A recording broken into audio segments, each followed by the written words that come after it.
গরমে রান্নাঘরে থাকতে কারো বেশিক্ষণ ভালো লাগে না। ঝটপট করে আমরা রান্নাঘর থেকে চলে আসতে পারলেই বাঁচি, কিন্তু এই রান্নাটা খুব ঝটপট তৈরি হয়ে যায়, খেতেও অত্যন্ত সুস্বাদু। আর এর মধ্যে রয়েছে সমস্ত সবজি এবং প্রোটিন। তো এই রান্নাটা বানানোর জন্য আমি প্রথমে কিছুটা পছন্দ মতো সবজি নিয়ে নিলাম, আর নিয়ে নিলাম সোয়াবিন বড় নিয়েছিলাম, তার জন্য কেটে ছোট ছোট করে নিলাম। আপনারা চাইলে ছোট সোয়াবিন দিয়েও এটা তৈরি করতে পারেন। সঙ্গে রয়েছে বোনলেস চিকেনটাও আমি ছোট ছোট করে পিস করে নিয়েছি। তার মধ্যে দিয়ে দিলাম লবণ, জিঞ্জার গার্লিক এবং চিলি পেস্ট, হলুদ গুঁড়ো, ঝাল লঙ্কার গুঁড়ো, কাশ্মীরি লঙ্কার গুঁড়ো, ধনিয়ার গুঁড়ো, গরম মশলা গুঁড়ো, কস্তুরি মেথি এবং দই। সবগুলো দিয়ে চিকেনটা ভালো করে মেখে নিতে হবে। এখানে আমি কিন্তু কোনো রকম তেল ব্যবহার করিনি। এবার এটাকে মেখে ম্যারিনেট করার জন্য কিছুক্ষণ রেখে দেবো, আধ ঘন্টা মতো। ততক্ষণে নিয়ে নিলাম আমি এখানে বাসমতি রাইসটা ভালো করে ধুয়ে ছড়িয়ে রাখলাম বাটির মধ্যে।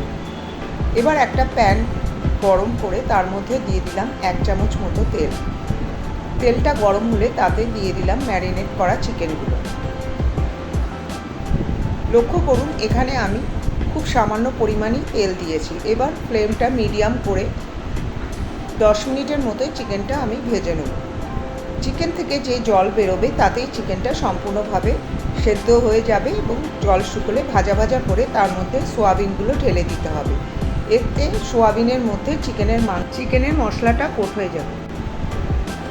তারপরে একটা পাত্রে এটাকে ঢেলে দিতে হবে। এবার প্যানের মধ্যে 2 চামচ মতো তেল নিলাম আর 1 চামচ নিয়ে নিলাম ঘি।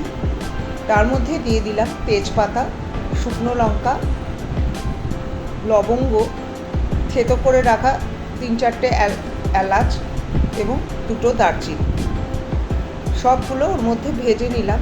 ভেজে যখন মশলার সুগন্ধ বেরোবে তখন তার মধ্যে কেটে রাখা পেঁয়াজগুলো এর মধ্যে দিয়ে দিলাম। পেঁয়াজগুলো ভালো করে নেড়ে চেড়ে একটু নরম করে নিলাম। তার মধ্যে দিয়ে দিলাম 1 চামচ মতো জিঞ্জার গার্লিক ও চিলি পেস্ট। এবার সবগুলো ভালো করে নেড়ে চেড়ে নিলাম যতক্ষণ না আদা রসুনের কাঁচা গন্ধটা দূর হয়ে যায়। তারপর তার মধ্যে কেটে রাখা সবজিগুলো এক এক করে দিয়ে দিলাম। এখানে আপনারা আরও অন্যরকম সবজিও আপনাদের পছন্দ মতো ইউজ করতে পারেন। তারপর দিয়ে দিলাম স্বাদ মতো লবণ এবং হলুদ গুঁড়ো দিয়ে মিডিয়াম ফ্লেমে 5 মিনিটের মতো ঢেকে দিলাম। খুব একটা সেদ্ধ করতে হবে না, জাস্ট সতে করে নিলেই হবে, কারণ এটা চালের সঙ্গে আবারও সেদ্ধ হবে। এটা একটু সতে করে তারপরে ভিজিয়ে রাখা যেই চালটা ছিল সেটা এর মধ্যে দিয়ে দিলাম। খুব ভালো করে নেড়ে চেড়ে ভাজা ভাজা করে নিলাম। তারপর ওর মধ্যে দিয়ে দিলাম স্বাদ মতো লবণ এবং অল্প একটু হলুদ, আর দিয়ে দিলাম গরম মশলার গুঁড়ো এবং বিরিয়ানি মশলা। আপনাদের কাছে যদি বিরিয়ানি মশলা না থাকে তাহলে এটা স্কিপ করতে পারেন, এটা ছাড়াও খেতে খুবই ভালো লাগে। চালটা ভাজা ভাজা হয়ে গেলে ভেজে রাখা সোয়াবিন এবং মাংসটা এর মধ্যে দিয়ে দিলাম। তারপর একটা বড় পাত্রে এটাকে ট্রান্সফার করে নিলাম, যখন যেই প্যানটা আমি তৈরি করছিলাম সেটা ছোট হয়ে গেছিলো। তারপর তার মধ্যে দিয়ে দিলাম যতটা আমি চাল দিয়েছি তার ডবল জল, সেটা গরম করে এর মধ্যে দিলাম। আর দিয়ে দিলাম ওপর থেকে ধনেপাতা এবং পুদিনা পাতা এবং কাঁচা লঙ্কা।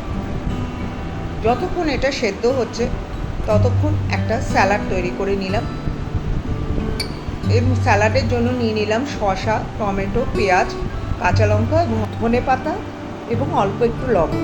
তারপরে চপারের সাহায্যে ভালো করে চপ করে নিলাম। এরম একটা স্যালাড তৈরি হলো।